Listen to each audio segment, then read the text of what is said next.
Bueno, vamos a hablar ahora de los Active Foods para las personas mayores, sobre todo para los ancianos, personas convalecientes, y en realidad es porque hay un problema con el proceso del envejecimiento y es la pérdida de masa muscular y de fuerza. Y eso ocurre generalmente por varios motivos.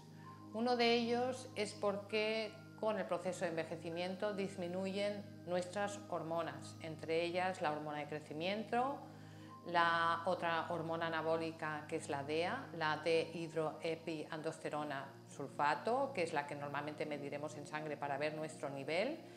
Y también hay la bajada hormonal clásica, como los estrógenos, la progesterona en el caso de las mujeres, también la testosterona en los hombres, etc. Todo eso contribuye a que haya una pérdida de la masa muscular. Por otro lado, también con el envejecimiento cada vez la gente hace menos deporte y, obviamente, para que la masa muscular se mantenga, hace falta ejercitar ese cuerpo, hace falta hacer ejercicio. Entonces, todo eso nos lleva a que, ya sea por las hormonas, ya sea porque se hace menos ejercicio físico, o incluso también ocurre que con el envejecimiento la gente cada vez, muchas veces, las personas, sobre todo ancianas, comen menos y por la dificultad a veces de masticar, también se encuentran que les apetece menos comer carne o comer pescado o comer algo que les obligue a tener que masticar, pues vamos perdiendo todos esos aliados que nos van a ayudar a que mantengamos una fuerza y masa muscular. Ocurre algo parecido con el envejecimiento como es la osteoporosis, pues en el caso de la masa muscular estamos hablando de la sarcopenia, es esa pérdida de masa muscular. Bien, entonces obviamente nuestra recomendación va a ser que intentemos hacer ejercicio físico. Claro que cuando nos encontramos una persona que está convaleciente, por regla general no suele poder hacer tanto ejercicio como cuando está en óptimas condiciones. Entonces, nuestra única alternativa muchas veces es la nutrición, es intentar compensar desde el punto de vista nutricional todas aquellas carencias que contribuyan, de hecho, a acelerar el proceso. Aquí vamos a presentar las proteínas que tenemos que utilizamos habitualmente con Active Foods. Tenemos la proteína de guisante, de hecho tenemos dos variedades, para mí la favorita, y de hecho esta acabará seguramente eliminándose. Mi favorita es la proteína de guisante amarillo. ¿Por qué? Porque con una cucharada tenemos un aporte de 16 gramos de proteína. En cambio, en el guisante verde necesitamos más cantidad o más cucharadas para tener la misma cantidad de proteína. De hecho, una cucharada de proteína de guisante verde aporta entre 11 y 12 gramos de proteína. Depende si es más colmada o menos colmada, pues podemos hacerla un poquito superior. Pero vemos la diferencia, ¿no? Entre 11 y 12 gramos de proteína esta y 16 gramos de proteína esta otra. Luego tenemos la proteína de Altramuz. La proteína de Altramuz la podemos utilizar tanto como harina, es decir, para hacer cocas, para hacer crepes o para hacer también smoothies o para añadirla a los purés de verdura o a las sopas, igual que vamos a hacer con las otras. Lo único es que el Altramuz, como tiene mayor contenido en fibra, nos va a ayudar también en aquellas personas que tengan dificultad en el tránsito intestinal. Y el 43% de la proteína Altramuz de la harina Altramuz es proteína, y normalmente cada cucharada aporta 7 gramos de proteína. Por lo tanto, estos serán 11-12 gramos de proteína por cucharada, 7 gramos de proteína por cucharada, 16 gramos de proteína por cucharada. Y nos vamos al arroz.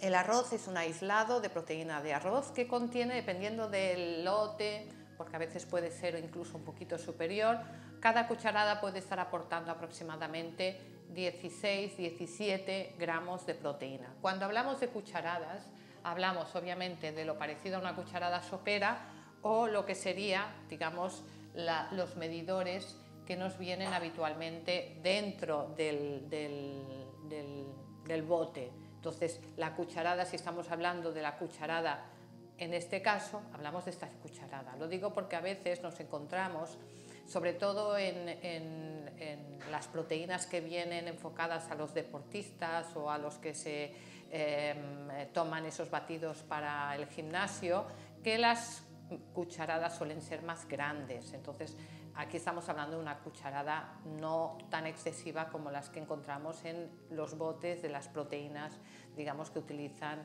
las personas que van al gimnasio. Hay que tener en cuenta que estas proteínas también se pueden utilizar o la pueden utilizar los deportistas perfectamente. Yo simplemente lo comparo porque muchas veces las proteínas que utilizan los deportistas suelen llevar adicionados hidratos, y al llevar adicionadas muchas veces hidratos, por eso tienen que tomar una cucharada más grande para tener un aporte de proteína adecuado, o bien porque ellos no buscan muchas veces que la cucharada les aporte 16 gramos de proteína, sino que buscan que les aporte el doble, es decir, unos 30 gramos de proteína por cucharada. Entonces estaríamos hablando que si queremos, por ejemplo, 32 gramos de proteína, utilizaremos 2 cucharadas de estas. Hablando de proteína, ¿cuánta proteína deberíamos consumir al día?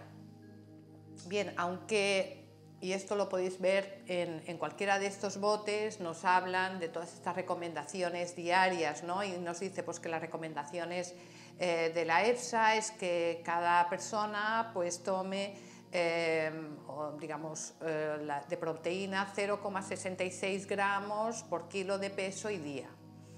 ¿Qué pasa? Que por regla general y con el proceso del envejecimiento nos encontramos que la capacidad de nuestro organismo para sintetizar masa muscular disminuye, y como consecuencia se ha visto, y de hecho tengo varias publicaciones muy interesantes que muestran que el aporte de proteína con el envejecimiento debe ser superior. Si ahora pensamos en la palabra proteína, seguramente a la mayor parte de las personas les viene a la cabeza proteína, carne. Y hace poco nos ha dicho la OMS, ya lo sabíamos, pero nos lo ha recordado de forma un poco más en noticia y así alarmante: ojo, la proteína de origen animal no es saludable, ojo sobre todo con los embutidos. ¿Por qué? Pues en realidad el problema ocurre con la grasa asociada a esa proteína. Es decir, cuando nosotros comemos carne de origen animal, siempre lleva grasa, arrastra una grasa propia de ese animal. Si ese animal está en un establo, si ese animal no corre, si ese animal no vuela, pues la grasa que va a tener sería el mismo tipo de grasa que si estuviéramos nosotros parados, es decir, en la oficina, una grasa saturada, fea. Si el animal corre o vuela, no solamente, obviamente lo mismo que ocurriría si nosotros hiciéramos ejercicio físico, que disminuiríamos esa porción de grasa que tenemos en el músculo, sino que obviamente tendríamos mayor proporción en esa carne de proteína que de grasa. Entonces, claro, cuando tomamos embutidos estamos tomando grasa, cuando tomamos carne de origen animal estamos tomando grasa. Y esa grasa, por regla general, es una grasa inflamatoria que nos favorece los procesos inflamatorios. Diferente a lo que ocurre cuando tomamos pescado. Cuando tomamos pescado, y sobre todo el pescado, recomiendo el pescado de pequeño tamaño, tipo sardina o boquerón, la ventaja que tenemos es que tiene omega 3, y digo de pequeño tamaño porque de esa manera contribuiremos a que no nos estemos contaminando de metales pesados cuando tomemos grasa procedente del pescado. Otra grasa antiinflamatoria que hemos comentado también en otros vídeos es la procedente de las semillas o la procedente de los frutos secos, como por ejemplo la nuez tiene omega 3, o digamos la semilla de chía que también tiene omega 3, pues estos son un tipo de grasas que son saludables y antiinflamatorias. Volviendo otra vez a las proteínas, si actualmente estamos comiendo en exceso proteína de origen animal, no estaría de más que comiéramos más proteína de origen vegetal.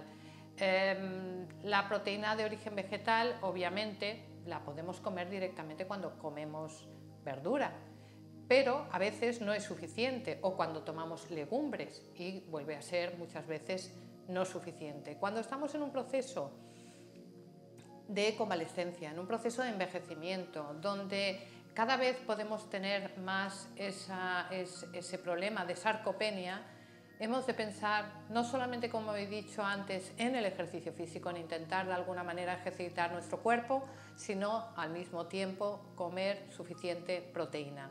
Y desde mi punto de vista, y después de todo lo que he leído, lo ideal sería que las mujeres, y obviamente depende más de la altura y no tanto de la anchura, a veces se calculan las calorías que uno debería consumir en base a su peso. A mí esa regla no me acaba de convencer, porque claro, si una persona tiene 200 kilos, pues aparecería que tiene que tomar muchas calorías, cuando en realidad, pues por su talla, a lo mejor debería tomar muchas menos. Entonces yo prefiero establecer una regla más o menos estandarizada, donde diríamos las mujeres con un ejercicio físico moderado deberían estar consumiendo aproximadamente 85 gramos de proteína al día, y los hombres con ejercicio físico moderado pues unos 95-100 gramos de proteínas al día. Pero obviamente el consumo de proteínas va en relación al ejercicio físico. Como lo mismo ocurre, hidratos de carbono que vamos a consumir van a depender de las calorías que yo queme, es decir, la energía que entra en el organismo ha de estar equilibrada con la energía que sale. Es el equilibrio del in-out a nivel energético. Entonces, bueno, la proteína la vamos a establecer en base a ese gasto que hagamos a diario, y pueden haber variaciones en base más a la talla. Yo de alguna manera pensaría que puede haber una corrección en base a altura y en base a ejercicio físico, ¿de acuerdo? Entonces vamos ahora a plantear ejemplos de menús o de más que batidos, que también hemos estado hablando antes de batidos, pero en este caso vamos a hablar de ejemplos de purés de verduras que podemos hacer a las personas mayores, sobre todo a esas personas que están convalecientes, que les cuesta masticar, que les cuesta comer, y que queremos que en ese pequeño tacito de comida que coman al día reciban el máximo de nutrientes. Eso también nos pasa muchas veces con los niños pequeños. Hay niños pequeños que no quieren comer, hay niños pequeños que les cuesta comer, y muchas veces nuestro objetivo es que ese pequeño tazón de comida que hagan al día, como mínimo, esté enriquecido con el máximo número de nutrientes. Y vamos a poner ahora ejemplos.